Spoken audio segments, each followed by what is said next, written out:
My name is Chloe Branen, and I organized this event with the help of family and friends. Thank you all for being here. I really appreciate it. I am so grateful that you took the time to be here. It really means a lot.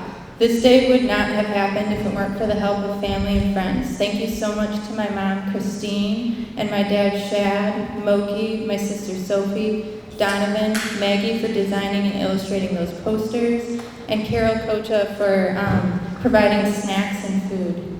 As well as thank you to all the speakers today. Thank you for being vulnerable by sharing your story and for talking about a topic that isn't necessarily easy to talk about. Also, thank you to those tabling the event as well. I really appreciate you taking the time to share your resources. But especially thank you to George Moore for taking me under your wing these past few months. I've met so many wonderful people through you, and you have taught me so much, and I honestly wouldn't know where I'd be without your guidance here today. Lastly, thank you all for taking the time to be here again. I wanted to organize an event like this because I personally have been affected by addiction. My grandpa and his brother, my great-uncle Ken, both struggled with substance use disorder at the point where my great-uncle Ken died because of his addiction.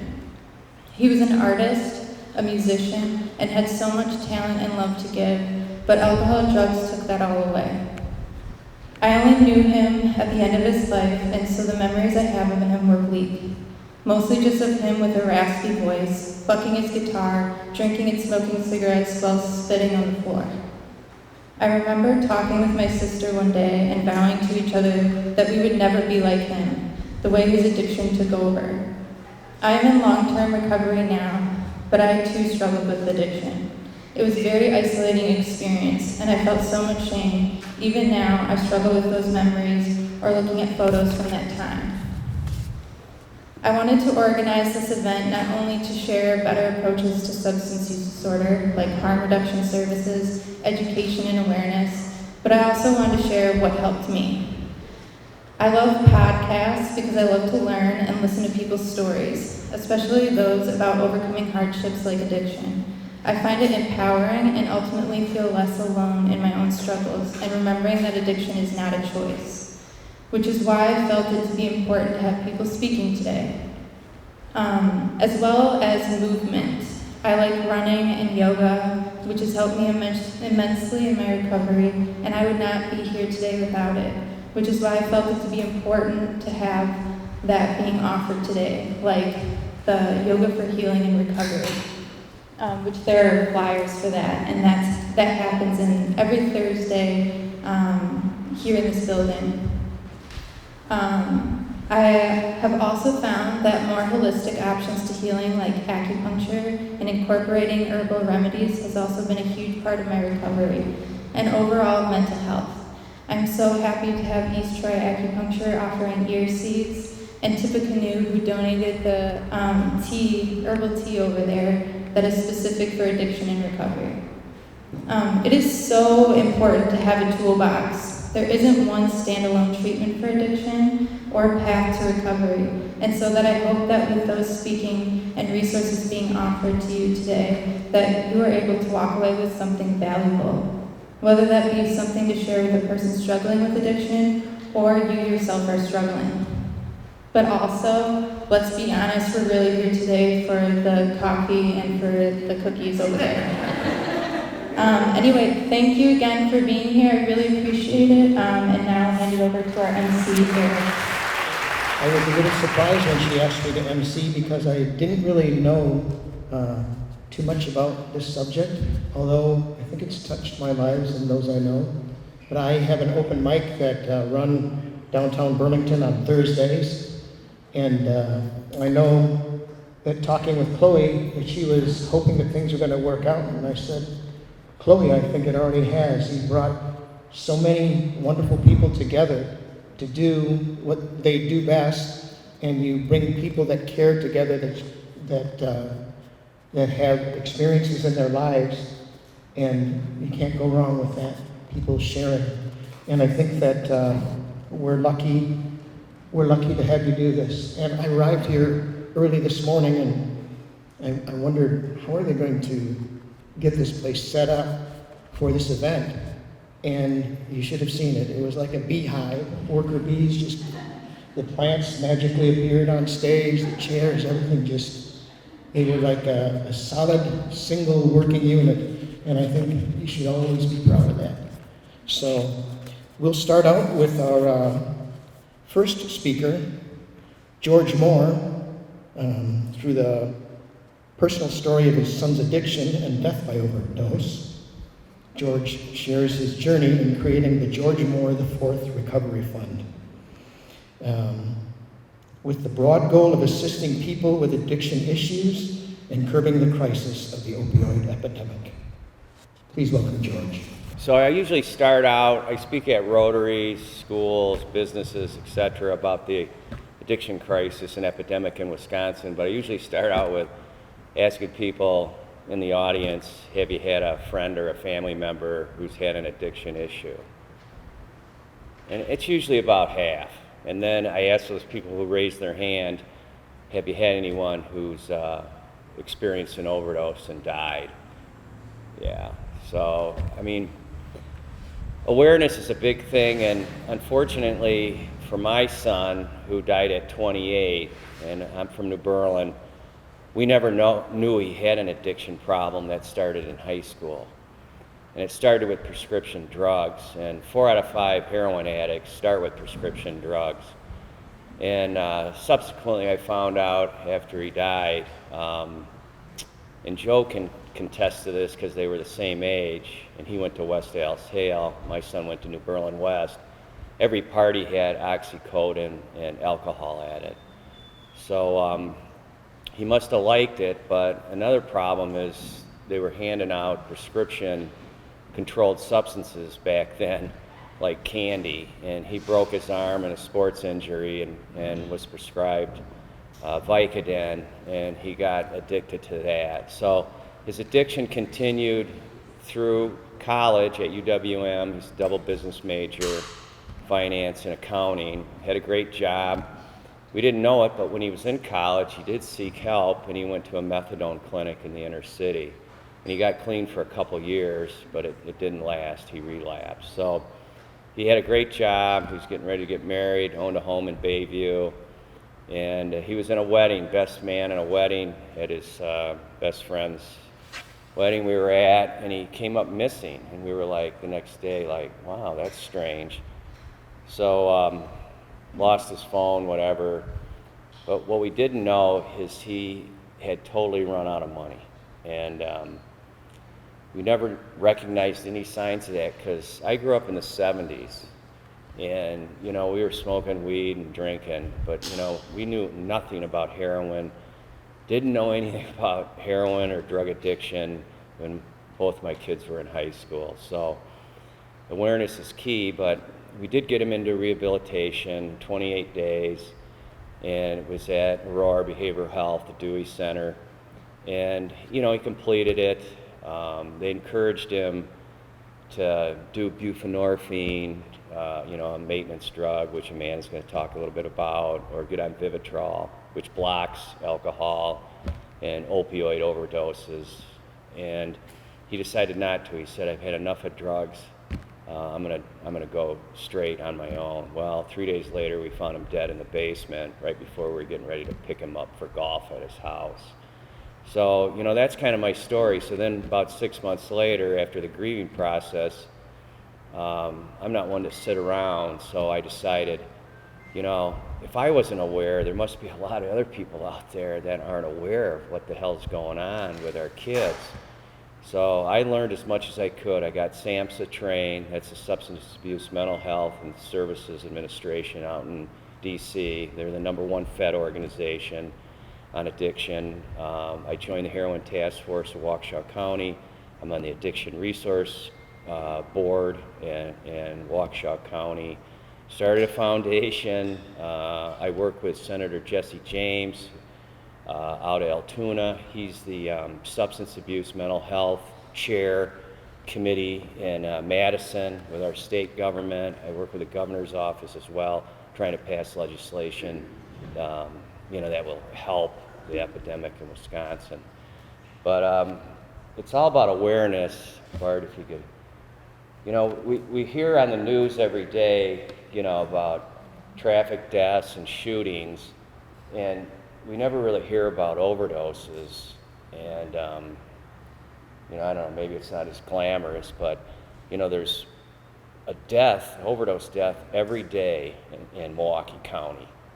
And, you know, there's traffic deaths and shootings as well, but you never hear about it. The only time you ever hear about it is that there's a bad batch of drugs in town that are laced with fentanyl and 8 or 10 people die. So awareness is key. Next slide. And here's the trend in Wisconsin. You can see how it's just gotten exponentially worse. But right at around 2018, that's when fentanyl was being introduced to non-opioid drugs. So people just don't die of heroin addiction and overdosing on heroin or synthetic opioids. By the way, there is no poppy-based heroin in Wisconsin anymore, or even in the United States. It's all fentanyl with inert fillers. You know, the Colombians and Mexicans aren't growing farm fields worth of poppies because it's cheaper to do fentanyl. So anyways, this is like, you know, all of a sudden the cartel starts introducing fentanyl into methamphetamines, cocaine, even marijuana, and counterfeit prescription pills like Xanax, Adderall. And, you know, they're not addicted to opioids, and they're taking a non-opioid substance laced with fentanyl, and you can die with less than 2 milligrams. That's the weight of a mosquito. And they take it, and then they end up dying of a fentanyl overdose. So this is that spike, and it's not ending. Okay, so I call it an epidemic. Some people call it a crisis. And here's what's going on in the adolescent world.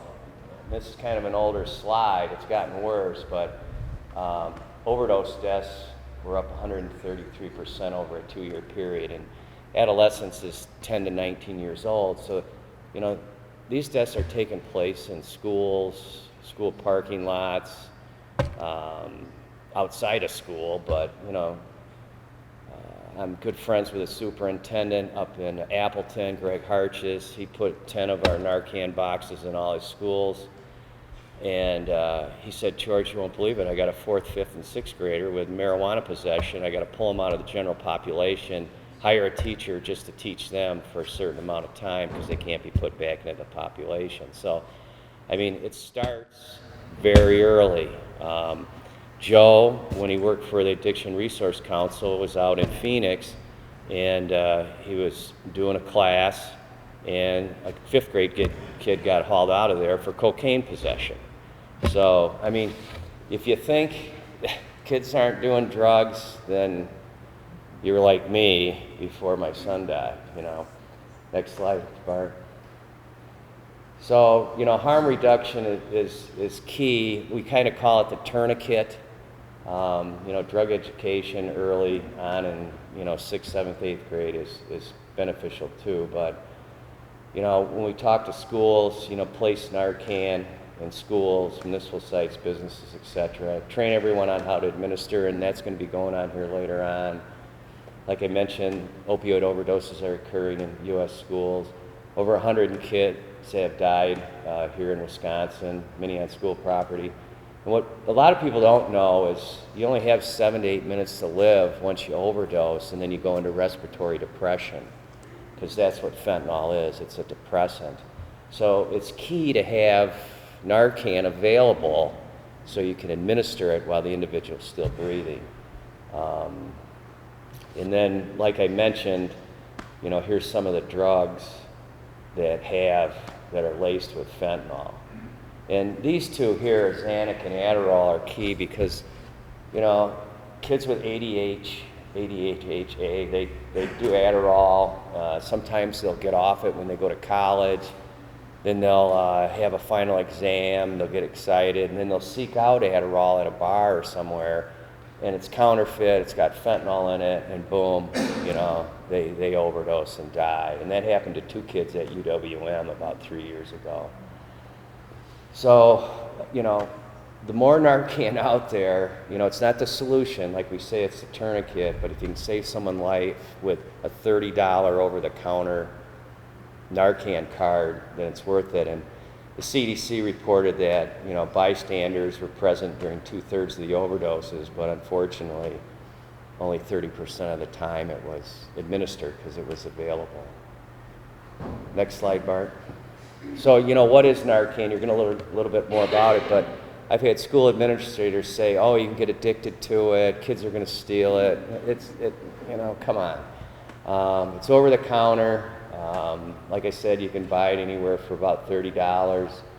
It reverses the opioid overdose. It blocks the receptors in the brain that the opioids are affecting. Anyone can take it, pregnant women, dogs, children, whatever. It has no effect if you're not on opioids, you know, so no potential for abuse, wears off relatively quickly.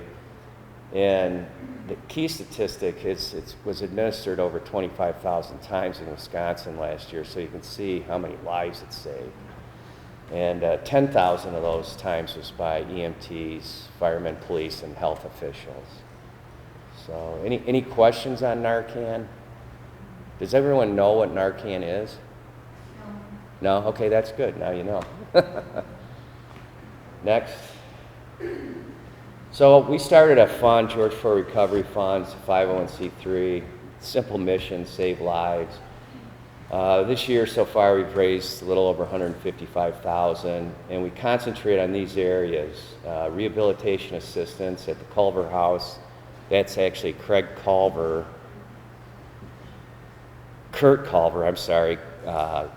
Greg's brother, who started all the Culver ice cream places. And his daughter had an addiction problem, and he poured money into the alumni house. So when you get out of rehabilitation, you can go and stay on campus in Wauwatosa, right next door at the alumni house, and they call it the Culver House. And we've done extensive research on data where if you can stay in a clean environment after your rehabilitation of 28 days, which isn't long enough, and have a support system, so these people go from a hospital environment, rehabilitation, you know, a quarter mile away on campus, and then they go into like a residential facility, sober living, and they stay there 4 to 6 months. Well, the relapse is usually 80% on someone that gets out of intensive outpatient or inpatient care. And when you can stay in that clean type of environment with support, it's usually about 30%. So we give people money to stay there, and that's the reason why, like I just said. We also do the Narcan overdose, Narcan overdose resource kits. We put in 3 cards of Narcan. We put in fentanyl test strips. We put in Dispose RX. So Dispose RX is a packet of granules, like a ketchup packet. They're in there, you'll see a couple of them, and you have any prescriptions that you haven't totally used with opioids in them, like Oxy or Vicodin or Percocets. You can just pour the packet in there, a little water, shake it up, and throw it in the garbage because it deactivates the opioids. You don't have to take it to the police station or sheriff's department or whatever. So if you get your prescriptions at Walmart, they own that company. They were smart. They bought it 4 years ago. They'll give you a free packet. So I'd encourage you, if you have prescription drugs in your medicine cabinet, you're not using them, to dispose of them, because that's where kids started, with stolen prescriptions, drugs from their grandparents, their parents, and you wouldn't believe how many, you know, people that clean homes, electricians, plumbers, anyone who's in your house is probably sniffing around your medicine cabinet. So we've put out about 300 plus kits like that. I make those in my basement. We have a heat map on our website that shows the locations. They're not all on there. And then we also do drug education assistance for the Addiction Resource Council and Elevate, which is another drug education program up in Washington County. Work with the governor's office. We have a policy advisor we work with, and legislators on how to pass addiction. Next one. So a year ago, January, we kicked this bill out, and this is for, it was Senate Bill 206. We worked with Jesse James. Jesse's in recovery too, 26 years. Great guy. You wouldn't know he's a Democrat or Republican, and in my opinion, this is a bipartisan type of problem. But this required every school, private and public, to have Narcan on their premises and available 24/7, not locked up in the nurse's office.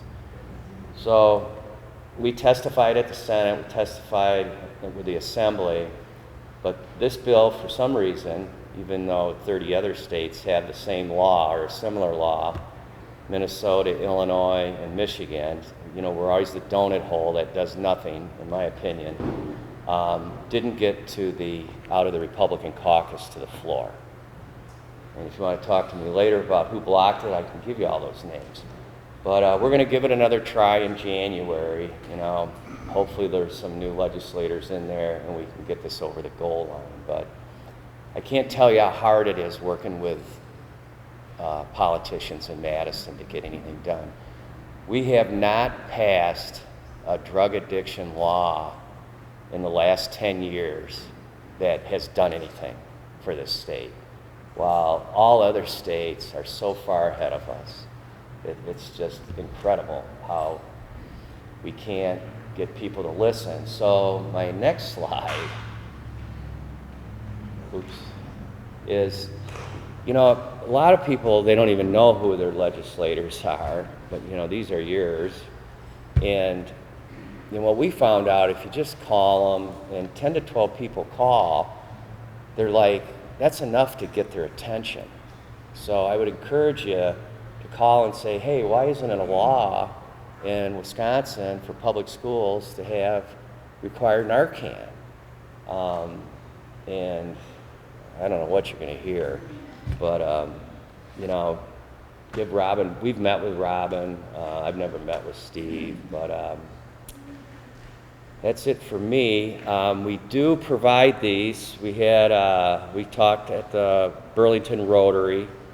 When was that, Bart? June, I think. Was it in June? Yeah, I think it was June. And the principal at the Catholic Central came up and said, hey, would you mind giving the same talk? It was a lot longer than this. This is abbreviated. And can I take 2 boxes for the Catholic school? So he mounted them, and I spoke last Friday to 90 school teachers. And believe me, school teachers get this. They get the epidemic, you know, believe me. I did end the conversation or my talk with, I think you're all underpaid. That didn't go over well with the principal. But anyways, if you know anyone who wants a Narcan kit, we offer them for free. Did I fit my time?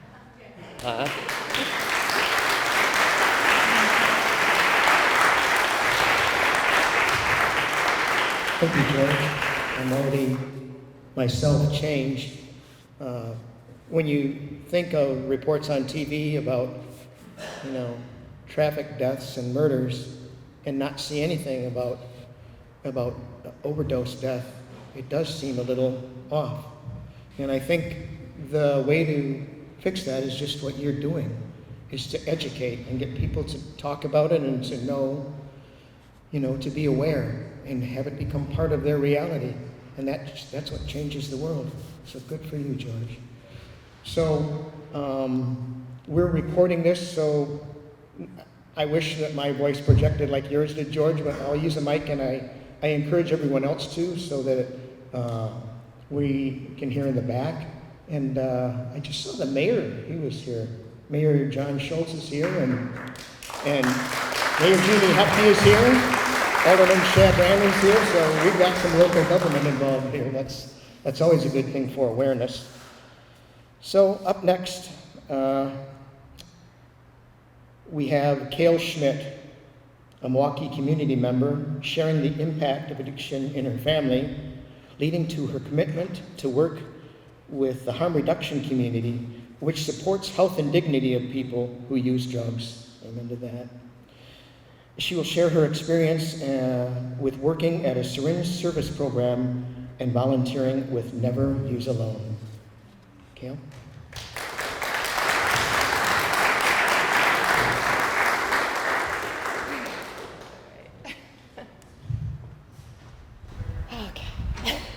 Good morning, everybody. All right, I do public speaking, but this is my first time really talking about my experience at this level, so I'm going to be a little shaky at first, but I just want to say that I'm really grateful to be here today and to be at this event and be asked to speak. I think I had a little bit of imposter syndrome, but I realized sharing stories is how we heal, right? So I'm just going to do that today, talk a little bit about myself, what I do, and then if you want to talk to me afterwards about anything, I'm free for that as well.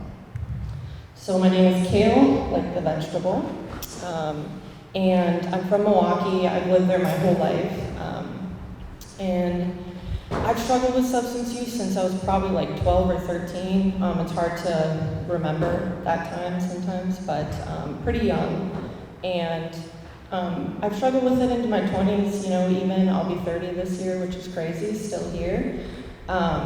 Survived an overdose when I was 17, struggled with mental health stuff, a suicide attempt, and that was really a turning point for me. I feel very grateful that that worked for me, but it doesn't work for everybody, right? And sometimes it takes time.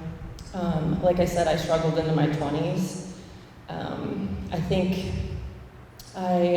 it was different things in different parts of my life and why I used substances. At first it was definitely fitting in with people and wanting to have friends, right? And the people around me, that's what they were doing, so that's what I was doing. And then I think I really was using it to cope with trauma and things from my childhood. And then I would party with my sister. Well, 3 years ago, my sister, I don't know what she took, probably a press pill or something. She overdosed from fentanyl. The person that was with her had a history of opiate use. I've also used opiates in the past recreationally, but it's just a different ballgame now, right? And he wasn't there with her. He didn't have Narcan. He didn't know how to use it, and she didn't make it. And that's been something that's really affected my family, especially my mom. And then fast forward to, a year later after she passed away, my friend told me about, the place that she worked at and that they do like harm reduction stuff and Narcan trainings and all these great things that I had never even heard of. And she's like, I think you would be great at this. So that's kind of how that journey started for me in harm reduction and learning how I could support people through substance use and addiction. And I still struggle to this day. I have days where it's hard and I wanna, it'd be great to take something that could just make me feel better and numb things, because I feel things very intensely. That's the kind of person I am. And sometimes it's very overwhelming. But I realize that it's just a temporary Band-Aid, it doesn't really fix anything. It doesn't fix, the root causes of like why I'm upset, right? So I've had to work through that and find healthier coping skills. At first it was sugar. Loved sugar, still struggle with it. I like caffeine here and there as well. So we all have things that we do to make ourselves feel better, right? But unfortunately, the drug supply is so toxic right now, and it affects everybody differently. So some people have long-term psychosis from substance use, and it changes our brain, right? So it really affects everybody differently, and it makes it a hard thing to tackle, right? Through the work that I do now, I've learned a lot.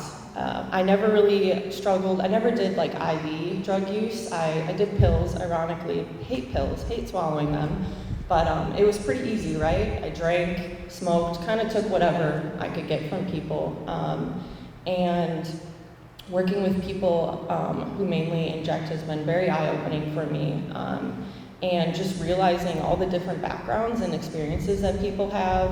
I had some biases and stigma that I didn't even realize I had. And I didn't even have direct experience with people who were using in that way, but now I work with them every day and have a lot more empathy and understanding. It's not really that different. It just has other risks involved with it, right? And so I provide supplies to people so that they use as safely as possible, and that's a huge part of harm reduction. If you haven't heard of harm reduction before, basically it started out, it's anything you do to, be safer, right? So wearing a seatbelt is harm reduction. Cars are very dangerous, right? A lot of people die in car accidents, but we still engage with cars, right? Because we find that a good thing to do, and we enjoy being able to travel. So it kind of is anything you do to be safer, right? Safety is kind of the core value of harm reduction. But it kind of got adopted into the addiction community as a way to keep people safe and alive. That's kind of the main focus of it, right? And there's things that can make people uncomfortable about it, like me handing people syringes, right? That makes people uncomfortable. But at the end of the day, I'm trying to keep that person as safe as I can and alive so that they can hopefully, be alive to connect with those resources for treatment and recovery when they're ready for that, and whatever that looks like, whether that's fully abstinence-based or not, whether it's 12-step MAT, medically assisted treatment. There's so many different paths, but I want everyone to have that option because I feel like everybody deserves that. Everybody deserves support and love. I also think that we struggle with substance use because we see it as a moral failing. So like good or bad, right? If you're using drugs, you're bad. You need to just stop. You need to figure this out. But it's not that easy. It's not black and white. And I think it's more of a health concern, than a moral issue. So I'm hoping to see a shift, towards that thinking. But yeah, harm reduction saves lives and it's important. It's healthcare, as my shirt says today. And so it's just providing that life-saving things to people, such as Narcan, which is a life-saving medication, right? I also volunteer with Never Use Alone, which I put some cards out on the table, but essentially it's a hotline that you can call, and we stay on the line with people while they use, and if they fall out, we can alert EMS anywhere in the U.S. It's also North America, because Canada actually started the 1-800 hotline that you can call, so they connect us to EMS wherever that person is, which is really awesome. Don't have as many people we have to call EMS on as you would think, but it's doing what it's supposed to do. We're keeping people safe and supporting them, and also just like a safe space for them to come and talk.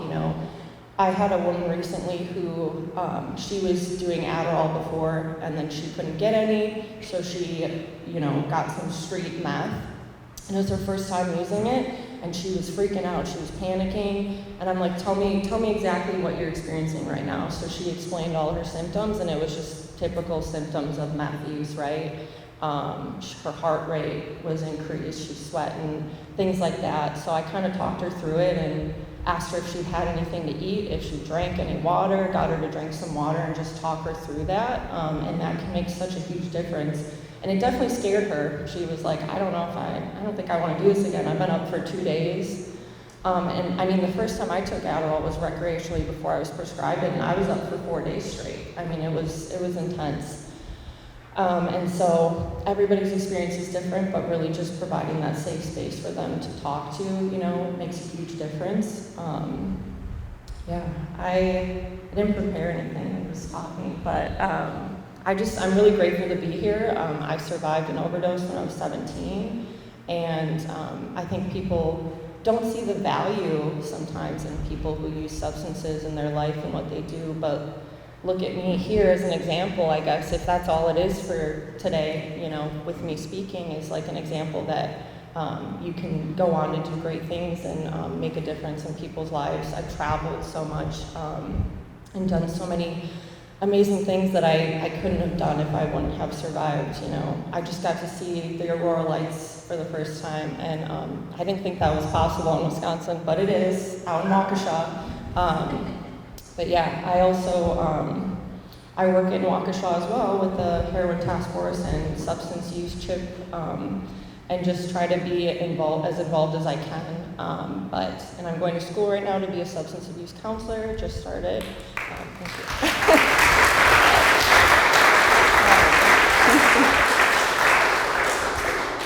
Thank you.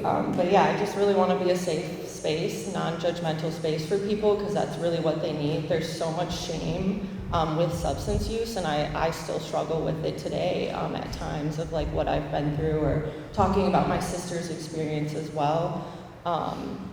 And shame just feeds addiction, and it makes you just want to hide, and it doesn't foster healing and connection and community. So if you take anything away from today, try not to add to that shame, and try to be curious and empathetic and understanding to what people are going through, because it's a difficult challenge, and like I said, we all do things to feel better, but substances can really affect us negatively, and sometimes it's the outside stuff that's actually affecting us, like losing your job because your boss finds out that you use drugs, but maybe it didn't even affect your work, the way that you were working, and things like that, losing your housing, how do you expect people to function and to get through addiction if they don't even have stable housing? So there's a lot of things that go into it. It's very complex, but at the same time, it can be simple in some ways if you just provide that safe, non-judgmental space for folks to talk about it. And I've been thankful to and grateful to have those spaces at times to work through my substance use, and to be here today talking to you about it. But yeah, I think that's it. I don't know. Trying to make sure I don't miss anything. I don't. Yeah, I'm so grateful to be here and to talk about it, and thank you for having me. And yeah, if you have any questions, I'm an open book, but that's kind of the deal. Yeah.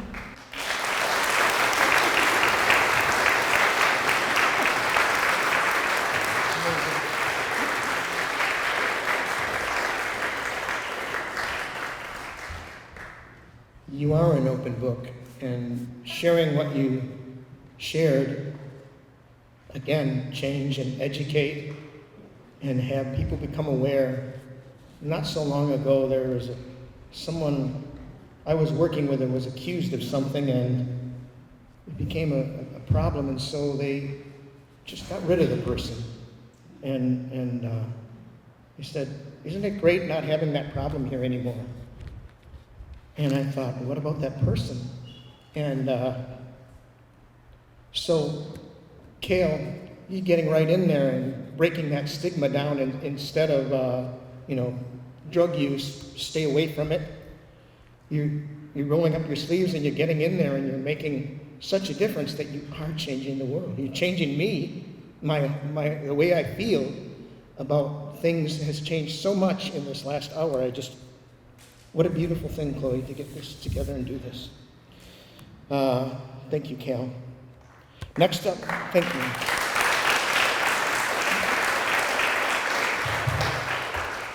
Next up, we have Joe Kiel, a clinical outreach and community liaison at Midwest Detox. Joe will speak through his own background with addiction and long-term recovery. He shares his deep commitment to serving those in need of care for substance use-related challenges, reducing stigma surrounding addiction, and empowering individuals to make positive choices in their health and well-being. Let's hear from Joe.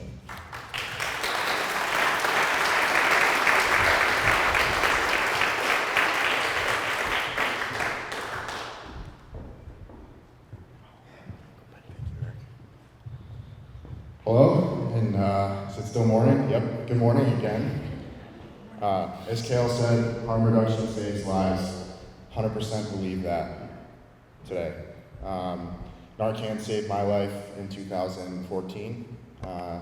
It was the harm reduction method for me at that point in my life, that medication that gave me the opportunity to live, to see that there was something else out there other than the way that I was living. And I might touch on that a little bit more as I share some of my story. I've been super privileged being a person in long-term recovery, coming up on 10 years, something I could have...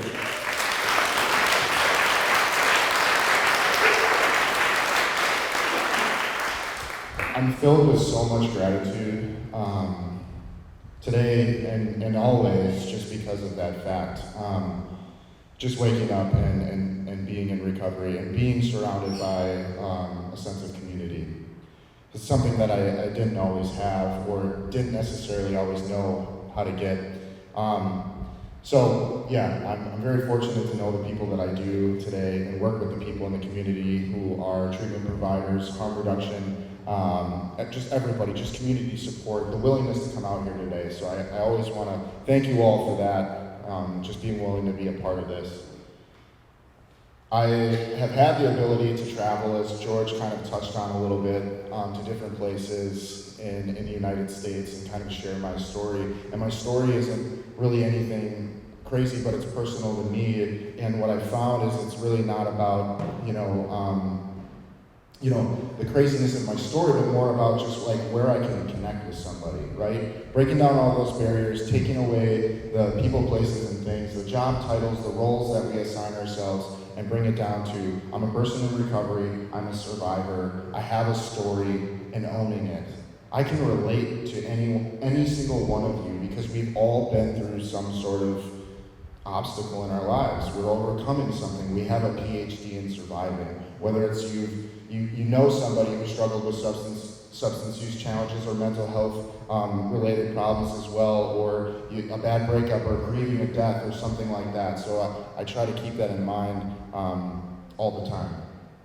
It helps me to relate to people and get to know everyone. So I grew up in New Berlin, Wisconsin, and I came, from a two-parent household, pretty good childhood.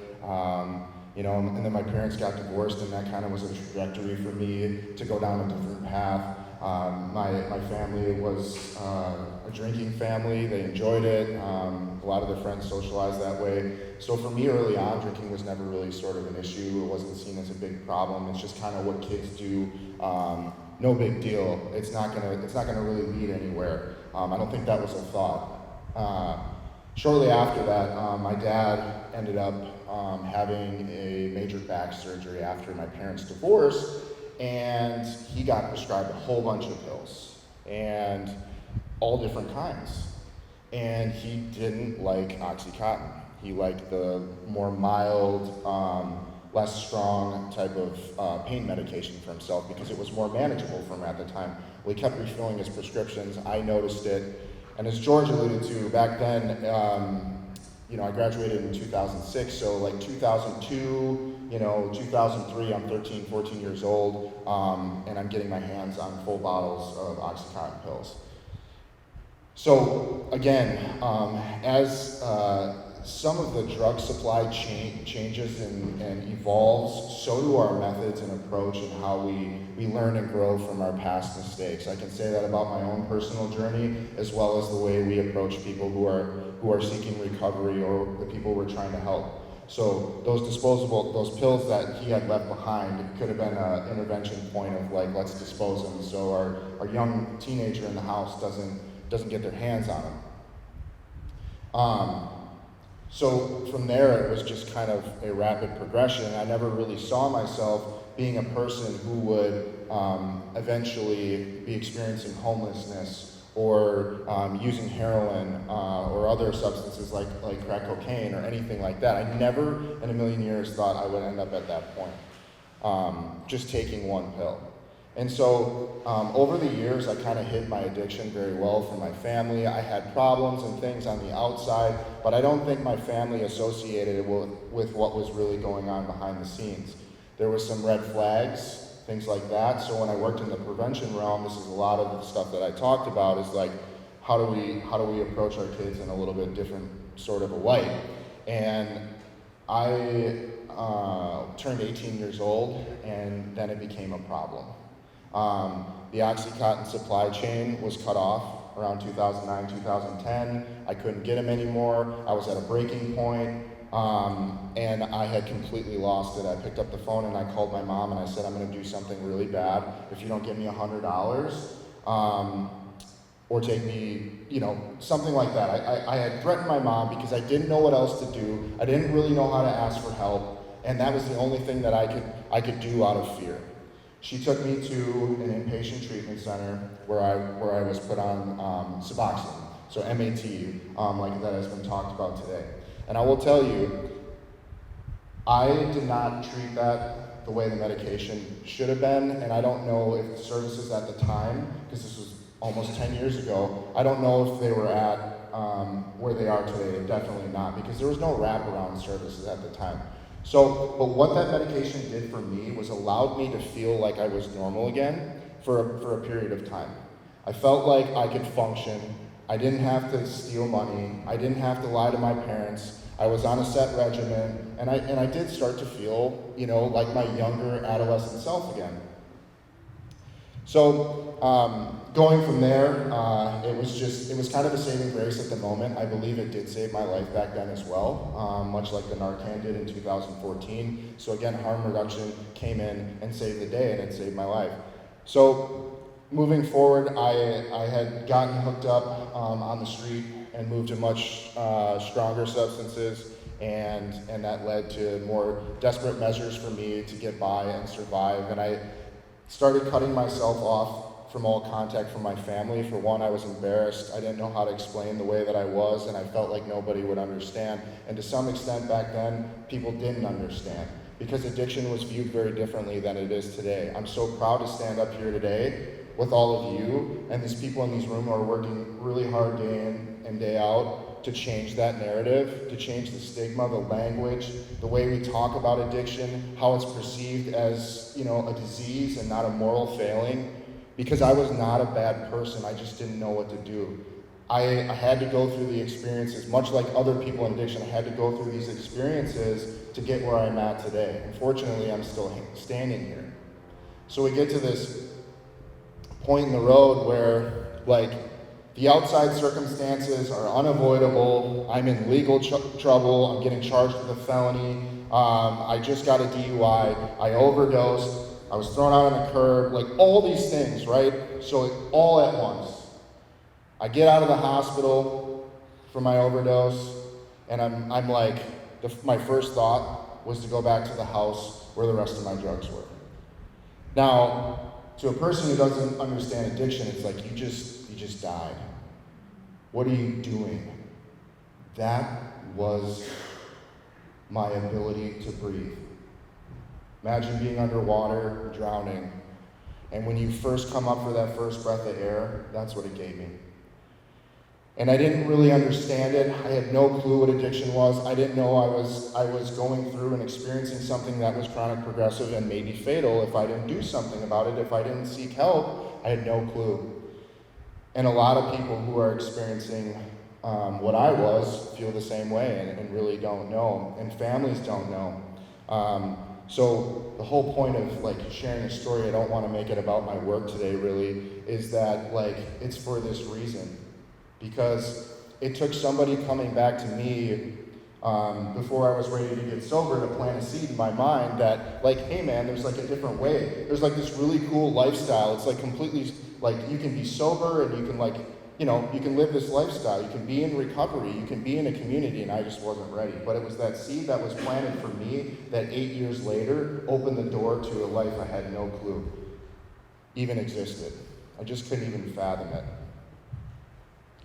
So I got the help that I needed. I reached out to somebody, and my treatment that I had was a long-term program, 6 months out in Arizona. I was so scared getting on a plane, walking through Milwaukee, going into the unknown, but I really felt like it was going to be my last option, or I was going to lose my life. So I was willing to do it at the time. When I talk about the evolution of how we perceive addiction and the treatment services that we offer, it's meeting people really where they're at. The way that I got sober is not for everybody. I got sober in an abstinence-based program, but that's what worked for me. I think early on in my career and in my recovery, I had a negative stigma around harm reduction myself, being in recovery. I was pumped up on the way that I got sober. And that really blocked me off from helping more people, honestly. and thinking that I was right and knew the way, and that's not the truth. There's such complex issues involved with people who are recovering and coming into making changes in their lives that might help keep them alive, that we can't just say like this is the way. There's no cookie cutter way to like be in recovery. There's so many options today, so many therapies, the medications that are out there to reduce the risk of overdose are like, it's reducing mortality, and it's like to say that shouldn't be an option. I used to think that way. I used to judge that way. I'm being fully transparent. But that's okay, because I want to change that so badly. I want to change that so badly in our community. It doesn't make the person less because they're choosing to take a medication. It's not a drug. It's not exchanging dope for dope. It's a quality of life that we're giving somebody, and ultimately, who knows? 5 years down the road, that person might be in abstinence-based recovery. So that model of thinking, I think, is truly something that I want to drive home. I think everyone's really hit some really good points today, but that's one of them. When we're working with people today, it's not about just, there's only one place for help. There's so many. There's not only one avenue. Some people might need to do trauma work and have a long-term program that doesn't necessarily focus on the substances, but they need to heal with their therapist before they can really, start to tackle the substance use problem. Or it's like, hey, I don't have much trauma, I'm just coming in, man, because my life's unmanageable and I can't stop drinking and using cocaine, and that's really what they want to focus on. That's great. You need inpatient care for 30 days? Awesome. But the holistic view of it is that someone who is making a change in their life, whether it's with harm reduction or they're entering, detox and residential, is that I would hope that there could be some sort of long-term, community, engagement. Our program, where I work for now, we're doing a really good job of building up this sort of alumni base, and George talked about it with Aurora as well. But having that alumni, that back-end support, that peer-to-peer engagement, kind of being almost like a lifeline is so important. If I think about one of the most paramount things in my recovery today was the relationships that I built early on. And now that could have been with a counselor who was super transparent and helped me out, or that was the immediate guys that were in front of me, that kind of took me under their wing. Staying in contact with some of them throughout the years has been my lifeline at many times and still is to this day. Having sober fun activities to do. I got sober in Arizona. We hiked the mountains. We went to Lake Powell. I was very fortunate with that. Going up to Flagstaff. I did that for 7 years. So I lived out of state for 7 years in my recovery because I didn't want to come back. And that's just what worked for me.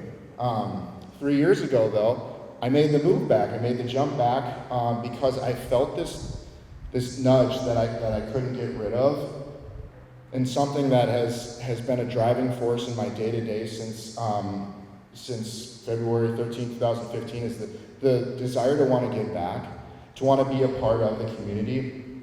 And I wanted to do it here because I feel like I missed out on it for 7 years. Now, I don't regret that, but now I get the opportunity to do it here in the community, in the state where I grew up, where I was out there and where I experienced all these challenges from substances and, all these needs that we have.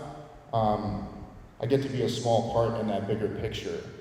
I serve on a couple different committees or task force. One of the more recent ones, which is new to me, is the Overdose Fatality Review Team in Wauwatosa. I'm super excited about being able to contribute to finding out where some more needs are, where we can look to see where we could intervene in the future or prevent or provide more services that can be helpful to people who are experiencing substance use related challenges.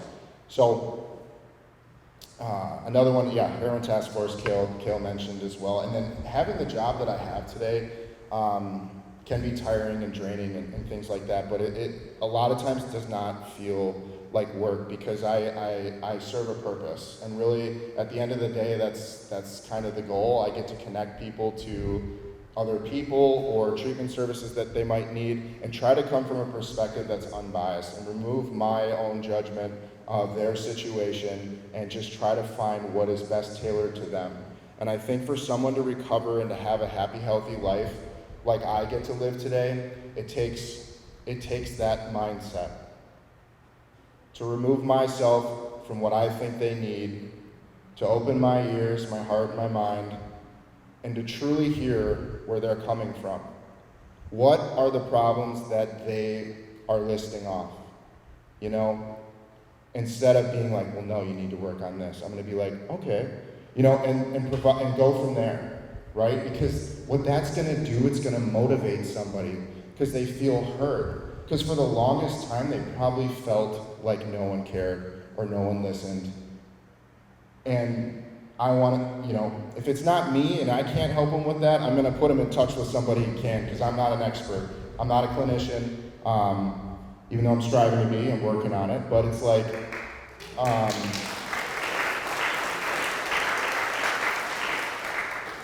appreciate it.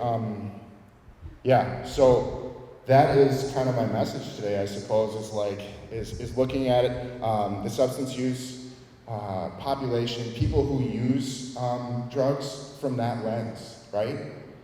Looking at it from a different perspective. I sometimes it's like when you drive in your car and you're coming back from a trip and your whole windshield, you just can't get all the bugs off. Sometimes I'm looking at certain situations and people through that lens. I want to go through the car wash every single day, and I want to have a clean car, my glasses, and a clean windshield. Not the best analogy, but you get what I'm saying. So I want to look at it from that perspective, and I want to be with you. So that's hopefully what we take away today. If there's any questions about what I do, besides telling my story, and you know, if I can be of any assistance, please come see me after the talk. Thank you.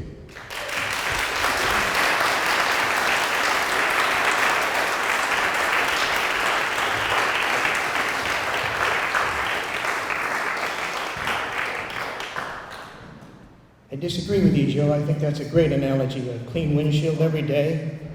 And I think maybe everybody got something different out of what Joe said. What I got was individual. Every single person has a certain thing, and there's no quick fix for everyone. And to look at someone deeply as an individual and to be transparent, the good you can do, and I imagine you're doing a lot of it. Thank you so much.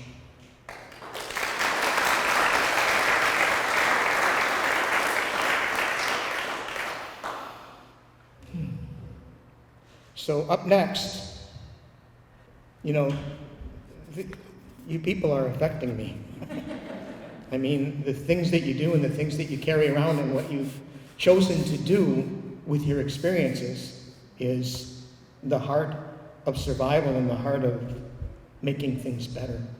You should be so proud of yourselves. Now we have Amanda De Leon and Amy Molinski from Community Medical Services, CMS.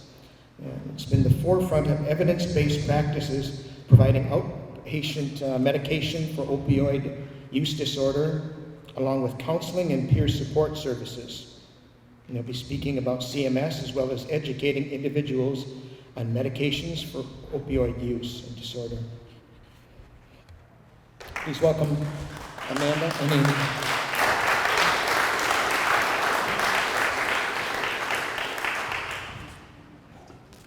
Oh, so you're gonna make me stand in the light? Yeah. Love you. You can tell. I've worked with Amy for over, I think, 10 years now? Yeah, somewhere around there. Okay, so we're Hi. gonna introduce ourselves. I'm Amanda De Leon. I've been in this field for about 20 years, and my first job was at a methadone clinic. So that's where a lot of my passion lies, and I'm gonna let Amy introduce herself. I'm Amy Molinski. I do peer support for community medical services. And if we're going to count our time in the field, I guess we can go back to my use, and I've been doing this for 30 years now, but I've been in the profession for the last 10. I just really briefly want to explain what peer support is for those of you that don't know. It means I have lived experience in the area that I practice. The heck does that mean? It means I'm a recovering heroin and cocaine addict. I used for approximately 10 years, much longer than that, but those two substances for the last 10 years of my use. As we kind of talk, I may share more about my story. My voice is quivering and I'm incredibly nervous right now because I do this all the time, except I usually don't do it with my family. So they're here today. I'm so incredibly grateful that they get to sit in a room and watch me do what I love best. I had no idea that I was going to be like this, sorry. But I'm going to let Amanda talk, gather myself, and then we'll get back to it. Yeah, when I saw her brother walk in, because, you know, he's a very tall person, she ran outside to go look at a kitty, and I ran outside, I was like, Amy, your brother's here. So, yeah, this is awesome. So anyways, what I'm here to do is educate a little bit about what we do at CMS. We offer all 3 FDA-approved medications for those that are struggling with opioid use, right? So we offer methadone, buprenorphine products, buprenorphine products, and Vivitrol, which is naltrexone. So when we are using this theme of stigma and awareness, methadone treatment is one of the most stigmatized treatment options out there ever, okay? Anytime anyone admits to being in one of our clinics, oh, you go to one of those clinics. Well, let me tell you about those clinics, right? So those clinics, individuals have to come into our clinic every single day to dose, okay? I don't like this light. This is driving me nuts. Here, I'll stand up to the side. Okay, so they have to, don't turn it off, leave it on, that's beautiful. So they have to come into our clinic every single day to dose, okay? I don't know about you, but every time I try that new year, new me, I make it 2 days without going to the gym anymore, right? And that's just the gym, and that can be life-saving for some individuals, right? This medication is life-saving. And you're probably thinking, oh, they're trading one drug for another. Guess what? They kind of are, but they're choosing an illicit drug. They're choosing to let go of that crutch of that illicit drug and now choosing something that is prescribed, right? That a pharmacist is actually making. Not somebody on the corner thinking like, hey, let me play with this, and then they end up dead, okay? Through this, their journey, they're not only getting the medication, but they're also getting counseling, okay? So they're getting that touch base of that weekly touch base to work on everything that led them there, okay? But I'm not here to sell our treatment. What I'm here to tell you is sell our company and what we do, right? We do a lot of work in the community. If we're gonna change the narrative in this community to bring awareness and change the stigma that happens to folks that are out here using substances, we need to use our voices to make that happen, right? So one of the things that, like I preface, I've been in a methadone treatment programs for about 20 years. It was my first job and I have never left because, again, I have never seen so much bad happen to our patients. Cops sit outside of our clinics, harass our patients. Where's your dealer? Who do you get your drugs from? Cops pull over our patients all the time for seeing if there's any syringes in their car because they can charge her from the substances that are in there. And again, I'm not trying to paint a bad picture about our police officers. What they're trying to do is get drug dealers off the street because they want people to stop dying, okay? And I started my journey in 2005 during that time where addiction was at its worst, when we were being overprescribed, where people had pill mills open. So that's when I started my journey. It was a complete eye-opener. What I want to talk about is what Amy is doing, right? When I started at CMS, I started, because those who know me, I hit the ground running and figure out what we can do to break down these barriers. Our patients need medical care. Our patients need dental care. How can we reach them in manners that can save their lives? I happened to step across this program, which is called MORI, the Milwaukee Overdose Response Initiative, and that's where 2 firefighter paramedics, along with the peer support, I kind of helped them put the peer supports in there, go and respond to non-fatal overdoses within 24 hours, right? So that was the start. Then we switched it to, we do that and then also do a fatal response. So there's 2 people embedded in the medical examiner's office in Milwaukee County where they do next of kin calls to figure out if those individuals, if there's somebody else in that home that may need treatment, right? And then if families, hey, let me give you some grieving resources, right? This is where you can go to because we know it's happening, right? So with that Maury program, when Captain Wright said, okay, Amanda, I like your idea, let's get a peer. Do you have a peer? I was like, no. So I knew I wanted Amy a part of that team, right? I used to work with Amy when we both worked at a different treatment center in Waukesha, and she was one person, if patients didn't show up, she'd go out in the lobby and say, who wants to come in for group, or who wants to do counseling? And everyone would be like, yeah, can I hold my place in line, and when my number is called, can I get my dose? She's like, yeah. She goes, okay, they're like, okay, I'll go to counseling with you then, or I'll have group if I can still get my dose. So I'll let Amy explain a little bit more about what she does, because I don't want to steal her thunder, because this has become her little program, or not little, but her baby, that she's evolved and gets to do every day. Okay, I'm back. I think I'm okay now. So I'm from Waterford. I went to high school in Waterford. I started using in Waterford. I got in trouble in Waterford. I went to jail in Racine County. I hear you, the felonies. I had 10 felonies and 9 misdemeanors when I walked into court. I robbed my family. I robbed my neighbors. I caused a lot of harm. And ironically, when Amanda was talking about in 2005, she got in the profession. That was the first time I tried to get help for my addiction. And I had called around to 3 different places that day, and I asked for help, and I said I was struggling with opioid use and I needed help. And I was told 3 different things that day. I was told 3 numbers, I should say, 3, 5, and 7. And those were the number of days that I needed to be clean in order to get help. What? I can't stay clean for 5 minutes. What makes you think I can stay clean for 5 days? And so I didn't make another phone call for 6 more months because that seemed impossible to me. But the truth was, there was something I could do, just nobody told me. Those 3 phone calls, nobody said, you can go to detox and there's a place that will detox you and then you can come to us. There was no warm handoff or referral or suggestion. It was just, sorry, we can't help you. As has been mentioned many times today, drug use is a lot different than it was even back then, and 6 months is definitely a death sentence for people. You can't wait 6 months to try to get help again.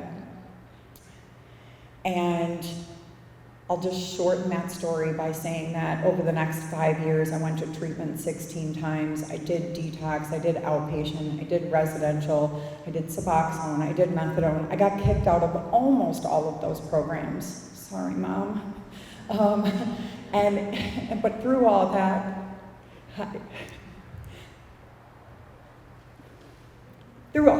I had this family that loved me so much. I don't recommend any parent to do what my family did because they stuck by my side and it almost killed them. But my point in all of that is that with all the love and all the support, I couldn't get my life together. I just couldn't. I had 16 treatment attempts. I had a loving family who was there for me and supported me, and it was so hard. And I got pregnant with my daughter. I found out in January of 2010 that I was pregnant. My beautiful daughter is over there. I went into treatment 8 weeks pregnant with my daughter, who's going to be 14. She has no idea what it's like to have a mother who uses substances other than the stories that I tell.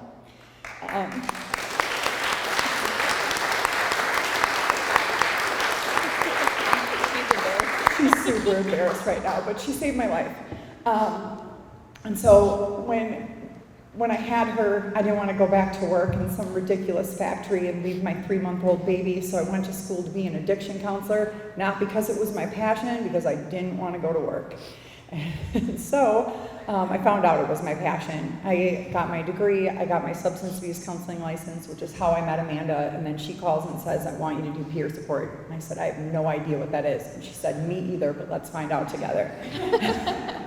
And yeah, it was perfect. So we figured it out, and I became peer support with the Milwaukee Overdose Response Initiative, going around with the Milwaukee Fire Department, and a lot of things have come out of that. Number one is that I get to be somebody who loves people when they are incredibly unlovable, when their family has had enough, when they have explored every single avenue and they are hitting dead ends. I will sit on the phone for 3 hours on hold. I will get told no 70 times over, but I keep asking until I get told yes. Part of the reason why Amanda likes me so much and gets frustrated with me at the exact same time is that if I get told no, I just believe I didn't ask the question the right way, and I will continue to ask it different ways until I get a yes.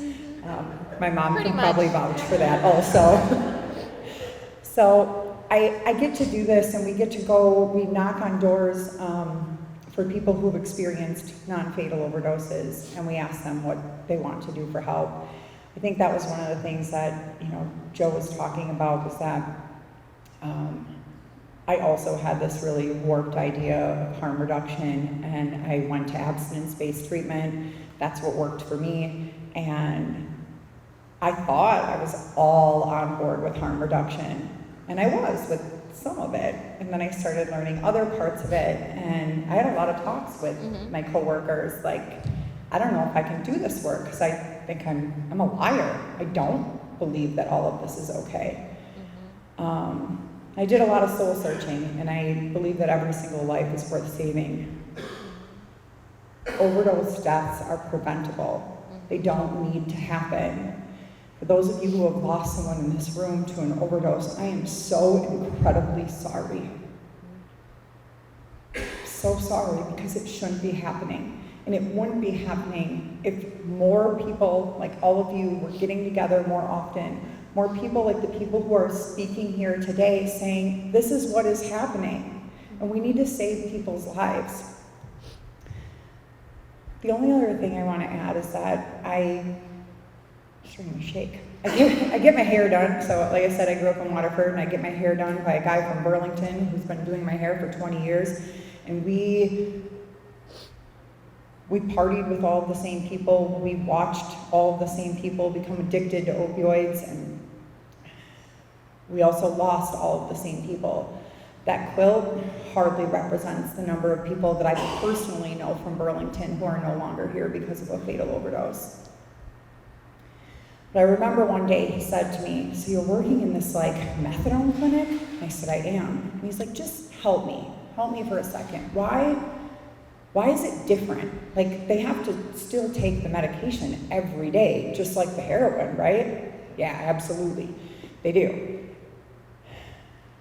Number one big difference is they take the medication 1 time a day. Most people that are using substances are using it many times a day, and it takes up the entire day to find means, find the substance, and use and repeat.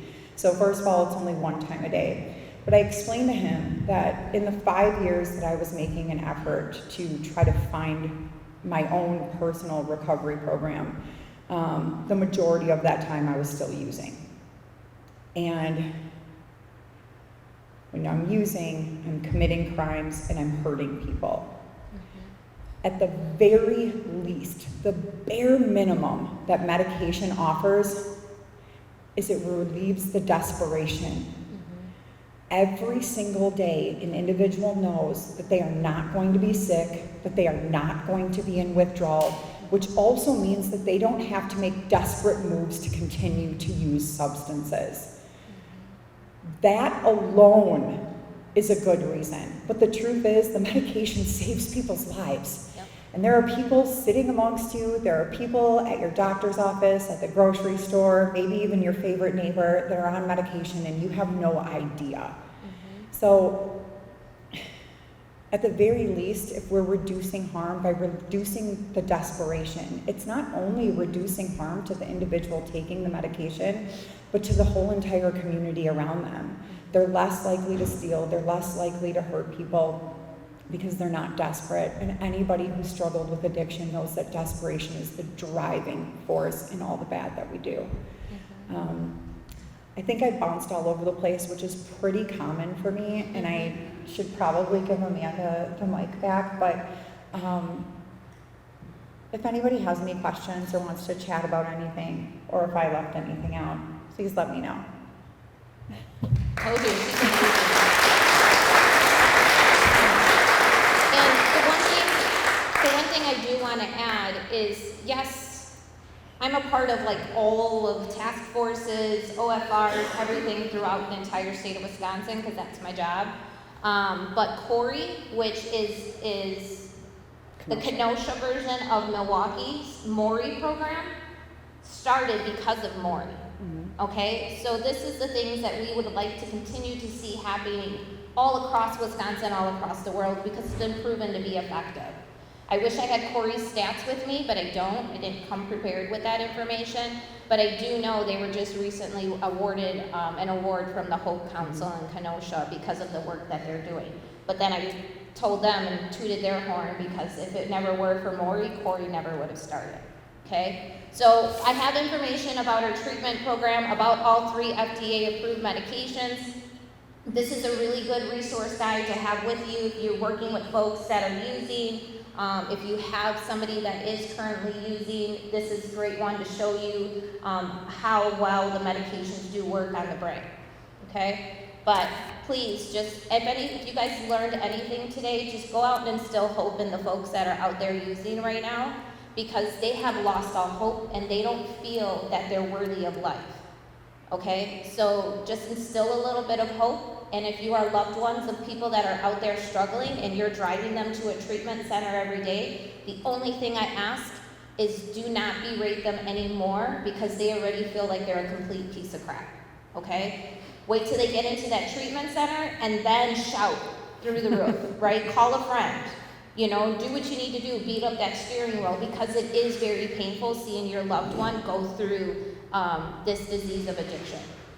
Okay? Yes, George? Does Racine have a Maury or program? No, Racine that I'm aware of right now doesn't. I believe Racine makes referrals to Kenosha as of right. I'm not 100% certain, but yeah. What about Overwood County? Nope. They don't either. And that's where you guys used your voice and said, we heard about this amazing program and we want this in our community because our people are worthy of life. Because this all comes down to funding, Yeah. right?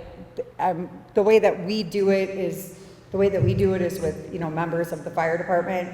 That's not cheap, No. but it is safe. Typically, members of the fire department have a lot of respect in their communities, which we are kind of saying at the firehouse is that the fire department uniforms get us in the door, and I get them to invite us to sit down.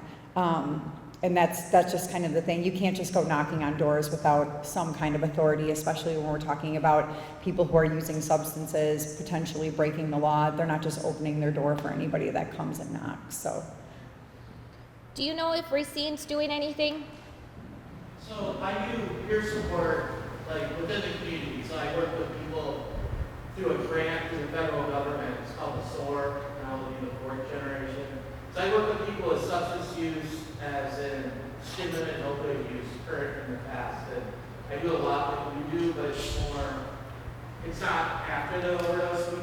Those that are citizens here in Racine County, please ask for what they do. We need it. Yeah. Yes. Yes. And it takes the voices of everybody to get the funding and the politicians to make a change. So thank you. Well, the thing is we have an amazing fire chief in Milwaukee, and I'm going to toot his horn because he listens, and when he's thinking about how he can assist with his, because, in Milwaukee, there's so many runs that they're going on, right? The majority of those runs were overdose runs. So he's trying to figure out how to take away some of that stress off of his team. And so one of those ways was to support this overdose initiatives, right? So Milwaukee also, and this was like a 2-year battle with our fire chief, and it wasn't that he was saying no, we needed funding for it. The fire department also gives out hope kits on any active overdose. So if they show up, and this is Milwaukee Fire, West Dallas Fire does it too, Oak Creek Fire now does it.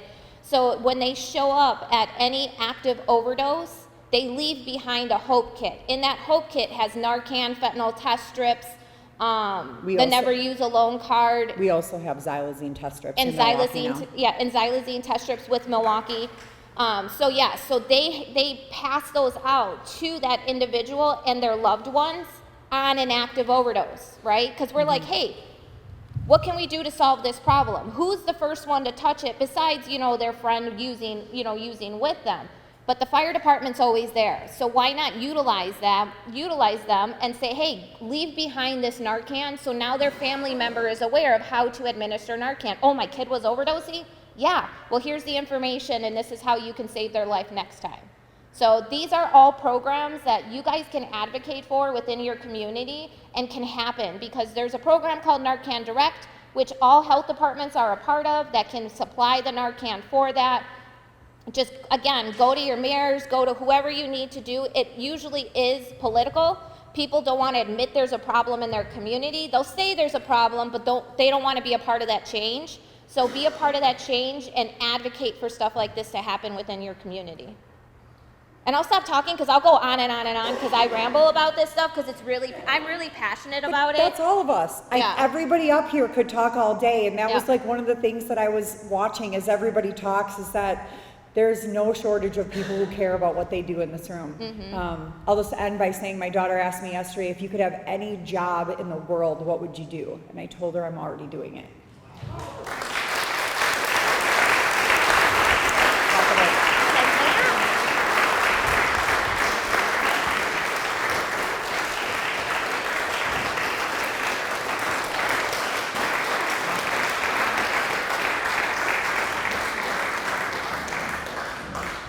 So Amanda, networking and connecting the different facilities you work at and getting people to work together, treating the person, and not just the person, but the person's background so that they are more well cared for than they might be.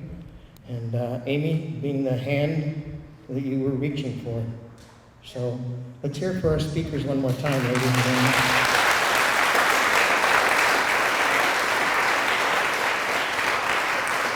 And how about Team Chloe and her group that organized all of them?